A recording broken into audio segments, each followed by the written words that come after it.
everybody, I'm Bree the Plant Lady, checking in with a garden tour now that it's already the middle of August. Time is simply going too fast.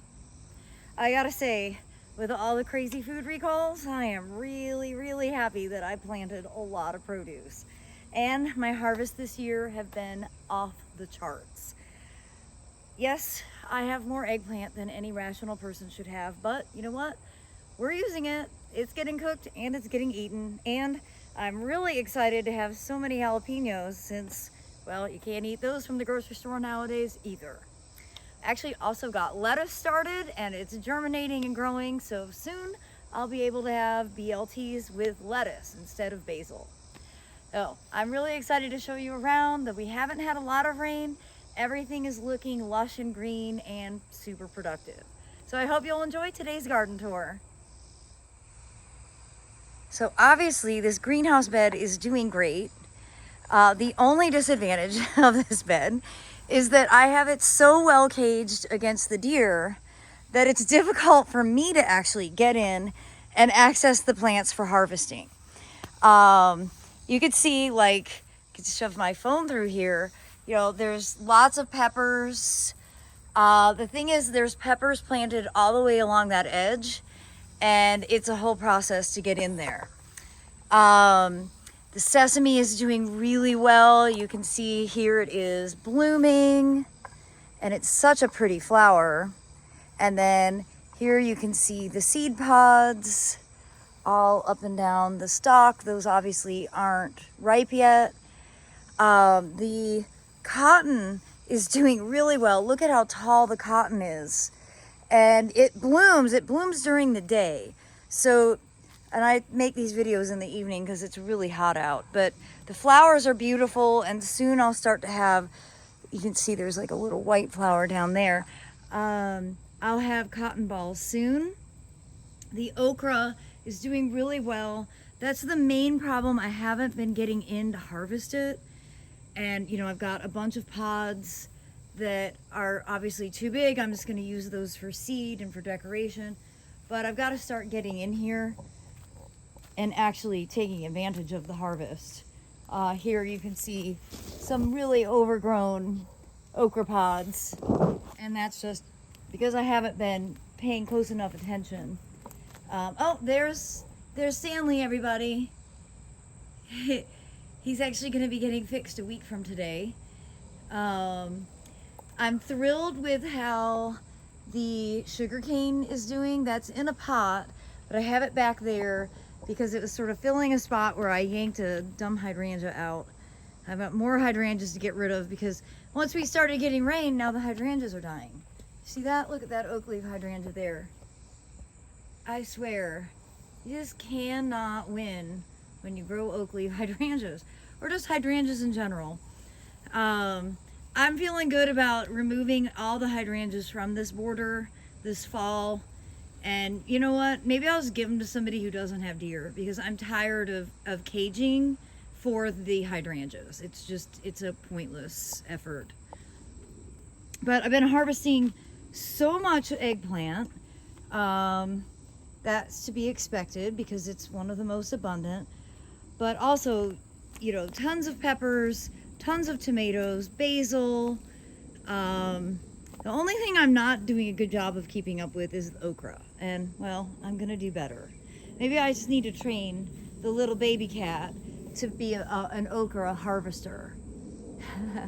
Then I would finally go viral. You can see that the pots of rice are doing really well. And, I mean, I just think that the black mudras is so beautiful at this time of year when it's got that dark purple foliage and then the chartreuse seed heads. And then this border is doing well. The deer definitely are coming in and nibbling because I don't have it caged, but it's so much easier to harvest without it being completely caged. So they're not decimating it, which is an important thing to note. But they are eating. I mean, you can see they're eating the okra. Mostly the okra is what they're eating at this stage, and they're absolutely obsessed with eating the potatoes. Normally I would have the potatoes already harvested, but because they keep getting browsed, they really haven't gone dormant. So I'm just leaving them. And I wanted to show you an update of my cool season seeds. This is what I've gotten started so far.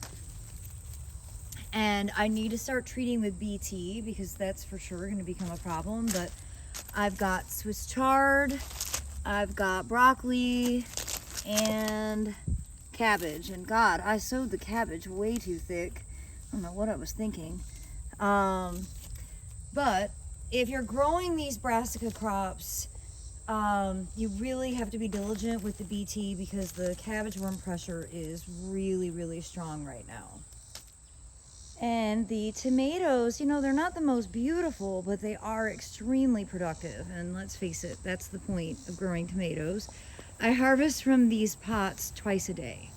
They do get watered every single day, but only once a day, so that's good. And I thought you guys might enjoy seeing this. You know, when I fill trays, I put them out and then I put the soil cube in. And so there's a lot of good compost in this gravel. And I've got sorghum, sesame, and zinnias seeded really well. Obviously, I haven't been driving any equipment through here, so all of these plants are really thriving. And nice to be able to see that the hedychium are starting to bloom. You know, they really suffered in the drought in June, but I'm so happy to see that they have survived. The iris don't look so good, but I have a feeling those will come back next year. But I'm really, really relieved that the ginger lilies are actually starting to flower now that we're in the middle of August. And I'm also thrilled to show you that I've got corn. It's not forming corn yet, but it did germinate. I got my corn sown a little late. And the compost tomatoes are doing really well. Those are literally tomatoes that germinated from the compost pile. And as I walk through here, you can see the Seminole pumpkin is finally starting to take off. And though the deer are browsing it, they're not as persistent. I've got way too much Talinum. It's a really difficult plant to eradicate. So don't plant it, is my recommendation. And, you know, as we go up here, you can see there's more sorghum.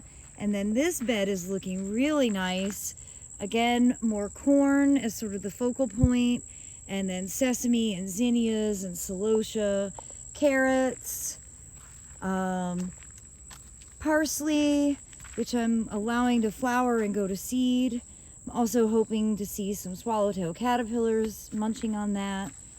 And I'm also really relieved to show you that the banana that I planted in the ground, and this is Musa Ever Red, which is one of the trial plants that I have, is finally really starting to establish. Now, I don't know if it's hardy, but I'm gonna leave this one in the ground and test it. But it's taken a long time to get the bananas established because we were so dry, but it's looking great now.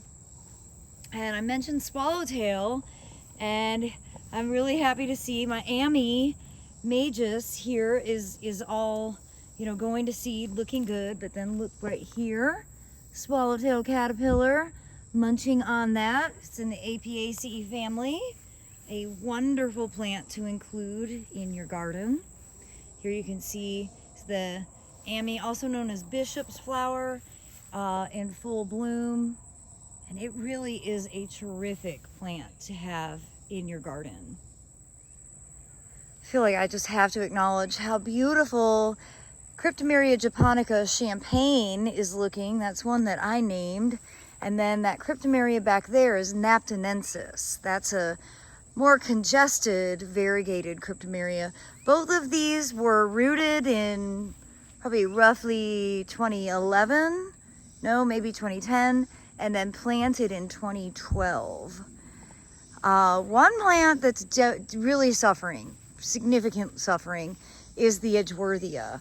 And though I've been running sprinklers and trying to keep it watered, it's definitely showing more signs of stress and, you know, having whole branches die back. So I've already done a fair amount of cutbacks on this, but it looks like I'm gonna have to keep doing cutbacks. Edgeworthias are really notoriously not drought tolerant, and well, This is showing its true colors. Earlier today, everything was super wilted and it was depressing, but at this time of day, I have faith again, and I think things are really looking quite nice. There's been a lot of butterfly activity, and I need to come out and make another video to show you that, and tons of figs, and they're really delicious. And I love that they're like accessible. I'm just gonna go ahead and eat this. I've actually never had this many figs accessible to me before. These things have been planted since 2011. It's about time. They are really good. I don't know, my favorite way to eat a fig is standing at the bush. And especially when they're all right here. I don't know if the drought actually helped. That sounds insane, but maybe it did. And then just to show you my favorite area of the garden. And look, I match.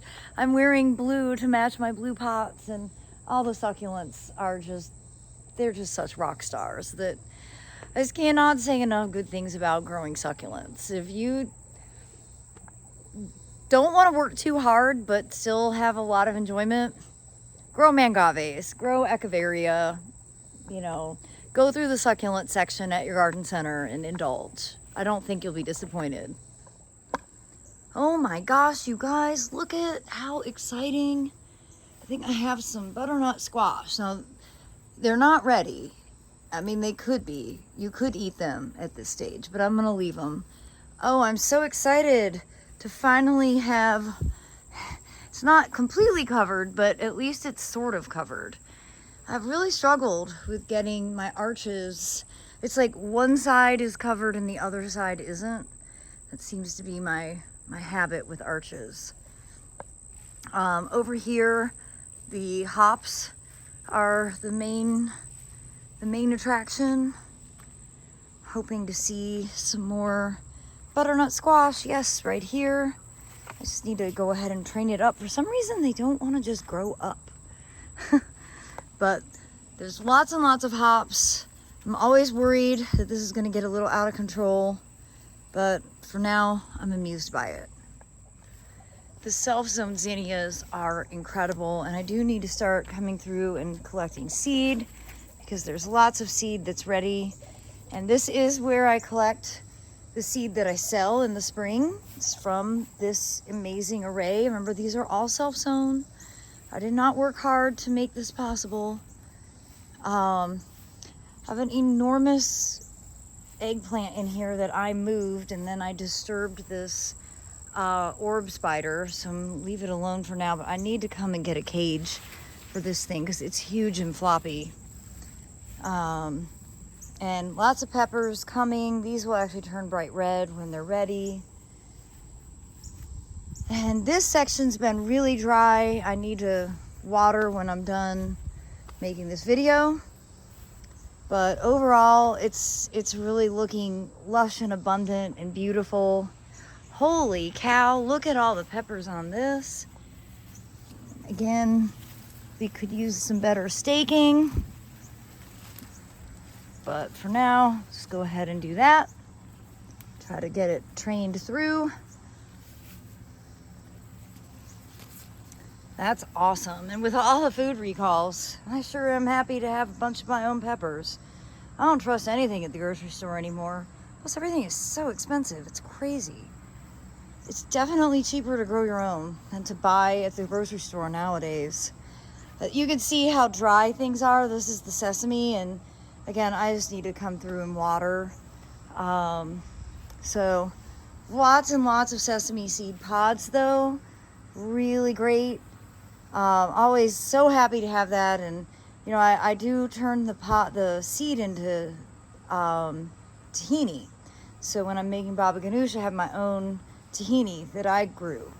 So if you wonder what I'm doing with all this sesame, I also sell the seed because it's a beautiful plant. Everybody should grow it, but it's also quite practical. And this border, it's not the best, but it's not the worst. It's actually kind of to scale. Usually things are a lot taller, and this year everything is a bit dwarf because of the dryness, but I kind of like it, and it's filled in. There's not a lot of open spaces. I'm feeling a lot better about how this border looks. Certainly better than I was about it back in June. And you know, I think it's very welcoming for people who stay here in the Airbnb and engaging. And well, considering I didn't really plant much of this, though not intentionally, a lot of this is self-seeded, I'm actually really quite satisfied. And this half of the wave has really good coverage because of the cosmos. They haven't started to bloom yet. They could bloom at any moment, and then it would definitely make more sense. And then the shady section, well, it is what it is. I am pleased to see that the pumpkin is starting to grow out pretty well. And so it's just dry. It's very dry. But you can see where it gets more light, we've got good coverage from those cosmos. And then this big fence line border is looking quite good. I'm considering what it looked like in June. I'm over the moon with how this has turned out. Other than some annoying deer browse, which let's face it, I'm always going to be annoyed by, things are doing quite well. Oh, there's Stanley, everybody. And I was, again, in awe of the power of self-zoned zinnias. This is the summer. I've always appreciated them, but I appreciate them extra this year.